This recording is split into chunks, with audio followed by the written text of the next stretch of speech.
cerita bagaimana kisah Abraha dan tenteranya untuk meruntuhkan rumah Allah. Jadi tuan-tuan, kalau kita tengok dalam konteks kita lah kan, rupanya memang kadang-kadang kita berfikir, kalau meninggal imam ini, meninggal orang tua ni, siapa nak ganti tu imam nak menghidupkan rumah Allah? Meninggal ada di mana siapa nak tu? Tak. Bila sebut rumah Allah tuan, rupanya Allah sentiasa melihara. Ada Allah ganti orang. Ada Allah datangkan orang yang boleh memimpin, yang boleh mengurus.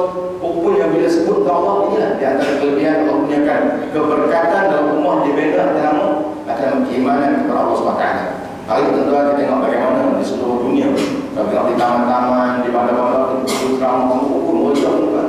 Tambah-tambah pula bila keadaan anak muda, remaja, hari ini mereka mula menyedari. Dan kebanyakan mereka telah menunjuk. Dan kadang-kadang mereka follow. Seorang ustaz tengok, oh datang pada moyang ramai. Cuma kita sedih sikit lah bila kita dapati ada di masjid kita, terutama di pinggir sungai. Kalau di Pahang ni, pinggir sungai kadang-kadang kita berhenti nak sembahyang Jumaat. Berbilang tuan. Sebab orang tua dah tinggal, anak muda dah jauh keluar. Kadang-kadang nak jalan tak buat dah ke masjid. Kan bilang 1, 2 air umum tak malam hari ni, 3 dah. Kita istiakan, mereka istiakan, terima istiakan sembahyang Zuhur. Kan tak cukup jemaah. Dan tentu tapi kalau di mana di taman ini, alhamdulillah.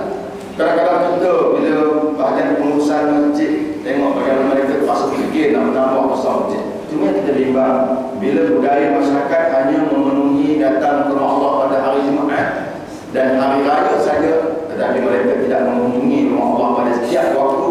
Kita bimbang tuan, kita nampak bahawa ini antara tanda akhir zaman.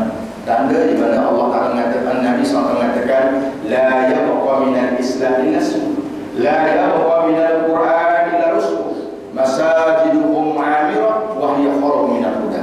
Baginda Nabi SAW mengatakan, dah tak tinggal apa pada Islam itu melainkan nama. Orang nama orang Islam tapi perangai tingkah lakunya jauh daripada tunjuk baginda Nabi SAW. Kadang-kadang tuan-tuan, cara hidupnya, gaya hidupnya Allah tak tergambar. Sebut tentang Al-Quran, baca Quran pun tak berhenti. Ni banyak tuan-tuan, tak tuan. Walaupun hak yang sedar tu banyak, tapi ramai di kalangan Islam yang hari makin hari makin jauh dengan agama Allah Ta'ala. Tak peduli sembahyang bang, kadang-kadang disebut tak azan bermawak, rumah di masjid, rumah di surau, tak bagi tahu, dia tulis surat dekat jatuh kuasa masjid, minta tolong tahap perlahan sikit, boleh mengganggu. Aku ni tidur lewat pakai tidur, minta perlahan apa? Kan ganggu nak tidur pagi. Ini berlaku di kalangan umat Islam. Jadi kadang-kadang kita sedih tuan, walaupun kebangkitan kehendak untuk memakmurkan Allah pun ramai, tapi ada istilah-istilah kawan Islam yang semakin hari hati mereka semakin jauh dari agama Allah Subhanahu Wa Taala ini. Dan kita bimbang, kita doa minta janganlah Allah uji anak-anak kita, ahli keluarga kita jadi orang yang benci dengan azan, benci dengan waktu ini. Tuan-tuan sekalian, la yabqa al-Quran illa ismu, dah tak tinggal apa Al-Quran melainkan rusmu, dan tertinggal Al-Quran melainkan tulisan saja. Ada orang yang tengok Quran, masya-Allah, boleh rumah nak jumpa. Dekat rumah boleh dengan tulisan mahal, tanya berapa? Kita rumah besar cantik. Oh dia kata, ustaz, ni kalau tak ada 3 ribu, kan jangan apa dapat ni. Tulisan mahal, tapi tanya apa ayat ni? Entah, saya pun tak tahu, tapi ayat ni besar berkat. Dikira berkat. Jadi ayat tuan kadang-kadang orang menjadikan azimat. Tanpa gantung, tapi dia pun tak mengerti nak baca. Ini penyebab. Bila itu berlaku, ini tanda-tanda dunia dan keadaan kiamat. Dan yang sebut yang tadi, masajiduhum amirah, buat masjid besar, indah, cantik dengan harga yang megah tuan, berjuta harganya, tetapi kharum minal huda, sunyi dari Allah Ta'ala. Buat masjid besar boleh tu, kanak-kanak dilarang masuk, boleh tak bagi budak masuk. Dan kadang-kadang tuan bila dia kecil tak dibenarkan masuk, namun dia dah besar dan besar tak masuk, kerana tak dibimbing dan tutup hati untuk datang Allah Ta'ala. Kalau tuan-tuan nampak bagaimana masjid besar dengan kebenaran kemegahan, tapi kadang-kadang program tak diwujudkan. Dalam kuasa yang ada sebagian kecil tuan, mereka nampak dana.